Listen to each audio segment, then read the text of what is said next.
Now, I want to thank y'all for inviting me here today, but I'm not speaking on behalf of just our lab. I've got some data from Auburn University, Clemson, University of Florida, and University of Georgia. This is a summary from 1990 up to 2025, and a lot of y'all have probably seen this before I presented it, but you can see that in the 90s, all the way up to 2002 roughly, we averaged in the U.S. about 2,600 pounds. And then we saw a shift in 2003 up to 2011 to where we raised that bar to roughly 3,250 pounds. But look at where we have been from 2012 all the way out to 2025. Significant improvements in yield every year. And I asked somebody earlier, one of our elder gentlemen, if back in 1990, I'm not going to mention the name, and back in the early 1990s, did you ever think that the United States would be averaging right at 4,000 pounds to the acre? And he said, no, I would have never believed that. But we've done it. It's good research, it's good extension, and it's good farm, and our private sector partners too, and good farmers that are implementing technology on their farms. One of the keys to the success on this is one of the hidden secrets. This is the U.S. germplasm collection in Griffin, Georgia. It's in our agency, ARS. They have over 106 unique plant populations representing 1,600 different species. They distribute 40,000 seed and plant samples each year to peanut breeders. And by maintaining this collection and the backup of this collection in Fort Collins, Colorado, our geneticists in the industry, not just at our lab, I'm talking about everybody, can get access to some of these wild species that have all the genetic secrets in them. And they brought those forward through breeding programs and the genomic revolution that we went through in order to get us improved cultivars. You don't hear a lot about this lab, but it is extremely important to our future. Now, one of the things that I think is very important for us is breeding for drought tolerance. And this is looking at drought tolerance, disease resistance, nematode resistance, and aflatoxin resistance. And it's a graduate student that is working on it, but working under two of our most accomplished scientists in the entire industry, that being Dr. Peggy Osias-Akins and Dr. Corley Holbrook. And they've been able to give us drought tolerance in peanuts that is going to benefit all of us when these lines come available. But the good thing is they're looking at second generations within their rainout shelters. And the even better news is we've already got them in Puerto Rico doing seed increases. And the Puerto Rico is very important for all of the breeding programs because we can actually have 2 generations of peanuts by utilizing the Puerto Rico winter nursery. And that brings them to you in a much, much faster way. At our lab, Dr. Fat Dang, who is a biochemist, is looking at drought tolerance in peanuts. And we went from 12 varieties with 4 replications in our environmental control plot facilities. We ramped that up 2 years ago to where we went to field varieties and 4 replications. And we're finding significant drought tolerant varieties or cultivars within there. It's hard to see, but you can see up on the top right where we identify which ones are drought tolerant and which ones are not. And then we hand that information off to the peanut breeders and they can put them into their programs, as I said, to get to you quicker. Dr. Dan Anko and Clemson, I wanted to represent everybody, is doing some very good fungicide studies. Fungicides are important. Depending on the year, they're more important or less important. But for us to understand when we need to apply certain fungicides is a tremendous cost savings to our industry. Working with the University of Florida, I talked to Dr. Barry Tillman about this. They're looking at 9 or several different genotypes with different shell characteristics. The hull is the best protective barrier that we have for the kernel. ranging from thin hulls that represent 20 to 21% hulls on the grade, medium 22 to 23, and then thick at 26, 27. We don't want to get hull percentages up to that 26, 27 because that's going to affect your grade. But at the same time, if there's some secrets that we can find in these higher hull percentage peanuts, that's something we can work with over time for Dr. Tillman in his breeding program to get it integrated into other cultivars. They looked at cutting irrigation off at 86 to 90 days, dug at 140, two different harvest dates. So they did a on time and an extended harvest date as well. This is one of the most innovative things I've seen within the peanut industry. This is the work of Dr. Bill Hammond at the University of Florida. This tray is a single plant within this box that you see up there. One plant that goes down. Half of this tray within the peanuts is cool or ambient conditions, normal conditions. The other half on the same plant is done under heated conditions. And this gives us a lot of information on how plants can respond, or a single plant, a single cultivar, or a single breeding line can react in terms of the pod quality within the two different environments imposed on the same plant. And Bill works very closely with Dr. Tillman, and this kind of information is very, very important when we're looking at phenotyping, looking at the visual characteristics on the same plant, which is genotyping, and under these different conditions. And they run in these tests all the time, but this is a great way to get basic knowledge back into the breeding programs on how peanuts react under different soil temperature conditions. Really innovative work. This is the work of Dr. Wesley Porter, and this is important work because if we go through some different weather scenarios, the ability to understand how to irrigate is vitally important. Sometimes we just, go off the seat of our pants. It hadn't rained in 3 or 4 days, I'm gonna irrigate. But Dr. Porter's work is extremely important, and I'm gonna give you 4 years of data in a hurry. Within each section, look at the highlighted parts. In 2014, he was looking at watermarks at 40 kilopascals, and also the University of Georgia ET checkbook. The watermarks put out 9.4 inches of water. The checkbook put out 15. But look at where the watermark yield was. Where's your pointer? Is it in the middle? It's the top. Okay. Yes, sir. You can see that watermarks at only 9.5 inches in a very, very dry year, only 12 inches during the growing season, made over 6,000 pounds to the acre.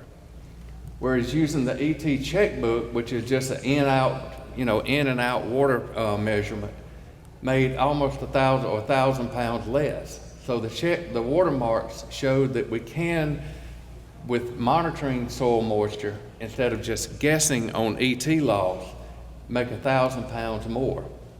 And that turns directly into higher profit than the checkbook. When you look at 2015, pretty similar study, except for note it was a much wetter year. The watermark at 45 kilopascals here made 5,500 pounds. The checkbook method at 12.5 inches of water put out 5,300 pounds.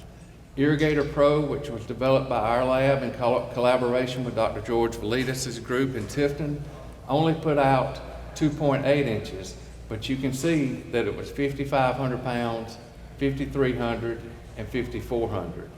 So using the scheduler Irrigator Pro in this particular year did a very good job of saving water and maintaining high quality yields.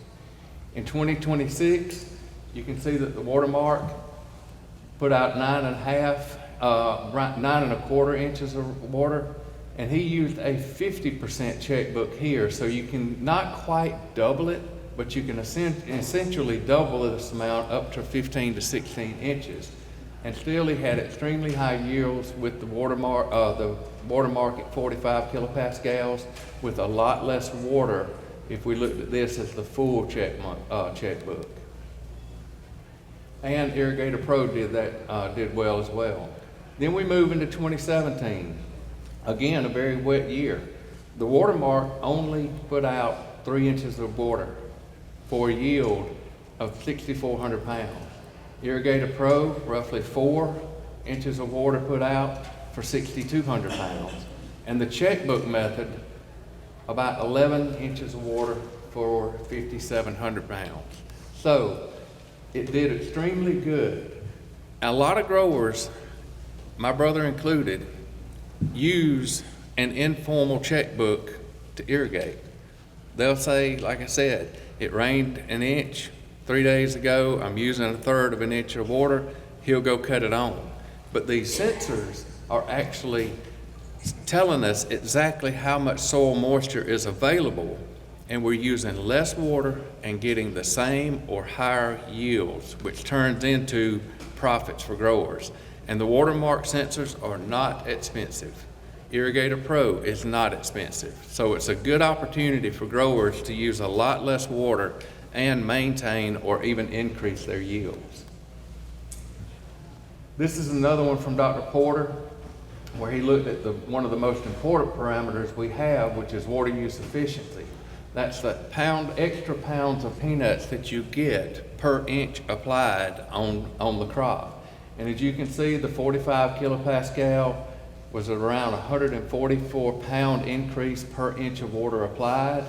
And then you can see down here with a little more aggressive irrigation regime where we put out 10, we actually put out less, believe it or not, but with 165 pound increases. So I guess the take-home message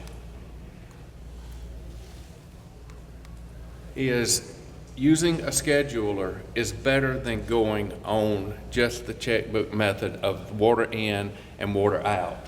And over time, since we've revamped with Dr. Velitas and such, we've seen tremendous increases in the use of Irrigator Pro in the United States, going from, in 2020, roughly 700 users, and then accumulatively up to around 2,300 users. So it really is gaining some good adoption within the industry. This is from Dr. Chris Balcom, because I wanted to represent every state. This is seeding rate that he did over a 3-year study at the Wiregrass Extension Service with 3 seed per foot, 4,900 pounds, looking at 6 seed per foot, 5,100 pounds, 8, you can see the number, and then 10 seed per foot. Now, there's an economic component to that because peanut seed can be expensive.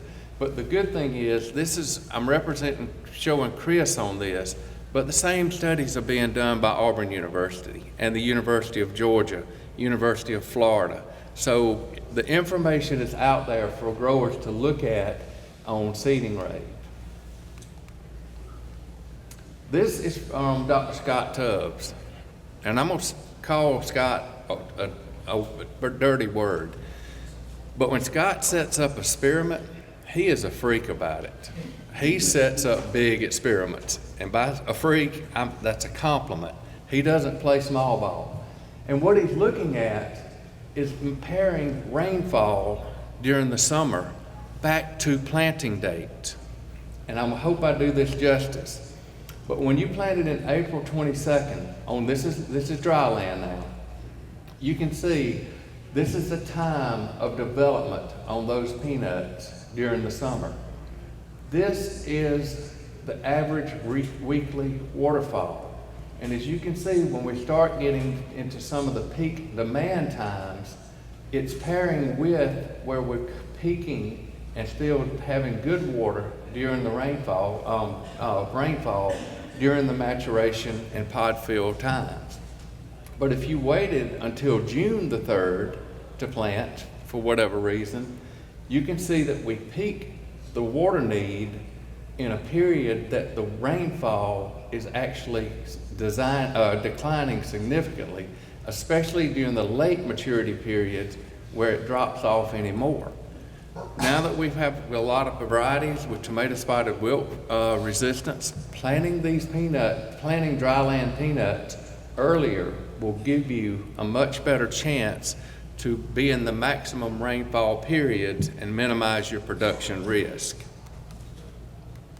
And this is just the way he was showing it, with a quarter of an inch deficit on the red.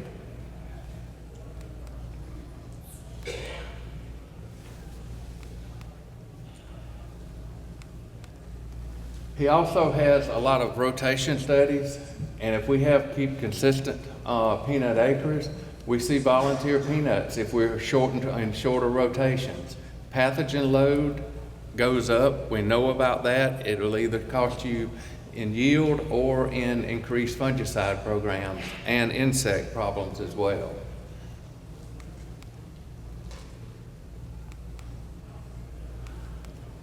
This is his look at rotations. And like I said, Scott goes big or goes home. He's really good at this. This is his look at continuous peanuts over several times. And as you can see, the average was roughly 3,000 pounds to the acre. 1 year out with cotton or corn as a rotation partner, you see a significant increase. But looking at cotton, corn, combinations of cotton and corn, significant yield increase in peanuts. The one thing Scott doesn't like, even though his data is it's not significantly different, is having fallow in a peanut rotation. And I think he doesn't like the fallow because we're going to have volunteer peanuts that are going to come up from the previous year and give us problems with either nematode potential or disease potential. And he does a great job of giving the growers the information on how to position their rotations from a yield standpoint. But then that gives you the opportunity to turn around and balance the rotations from an economic standpoint when you consider the price of peanuts and the price of cotton and corn that are competing with acres for peanuts. This is data from a cropping system study that I started over 20 years ago. And it pretty much pairs up with Dr. Tubbs' work on irrigated with continuous peanuts, that's the zero rotation. We were able to average 3,700 pounds. 1 year out with either corn or cotton as the rotation partner, we see a significant increase up to 4,900 pounds. An additional year out with either combinations of corn and cotton, we see it go to 5,400 pounds. So rotation matters. In non-irrigated, we get the same response, but at a lower yield because water is the limiting factor over time. But it still shows that if you continuous peanut on non-irrigated versus on 2 year out non-irrigated, it's a significant increase. It also shows that you're not maximizing the benefit of rotation in the short rotations where you only get a 500 pound yield increase to where if you're 2 years out, irrigation gives you roughly a ton to the acre over the period of this study. But I always tell growers when I'm in meetings, there are 2 rotations, as I mentioned. There's the agronomic rotations right there, but they're the economic rotations, driven not by so much the price of peanuts, but by the competing crops for the acres. So, to wrap it up, hold on. So research is being done also on, when we do our studies, we take them into the shelling plant at our lab. The reason being is we can grow high quality peanuts, but if we can't efficiently grade them and then manufacture them, or if they have a problem with flavor or something like that, that won't meet final consumer specs, we've got to make that consideration, because the bottom line is it has to get through the entire supply chain when we do things in the field. One of the things we look at, and we're working on this with within the aflatoxin studies that we're doing, is to look at hull strength. This is what's called an Instron measurement unit. And it helps us maintain or to analyze how peanuts are going to go through each step of storage to shelling and manufacturing and all the way to consumer product. It basically measures hull strength at the point at which the hull would be compromised, either on the seam or across the seam of the peanut hulls. And this has really shown us that hull strength and integrity matters, because if we lose that protective value, then we're going to lose peanut quality all the way through the chain. So this is some engineering studies that we do to look at that. Okay, it's impossible to cover all this research in a single presentation, but the information is there. Y'all go to the winter meetings when Simmer, others, experts cover it.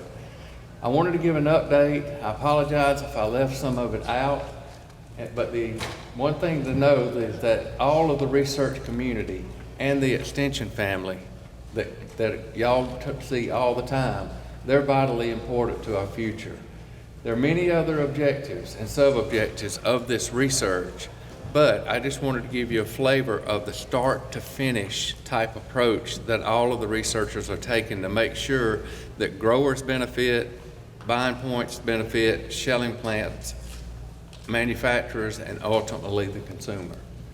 So, I asked one of the people, I don't know if Mr. Rodney Dawson is in here, but I asked him a question. There he is in the back.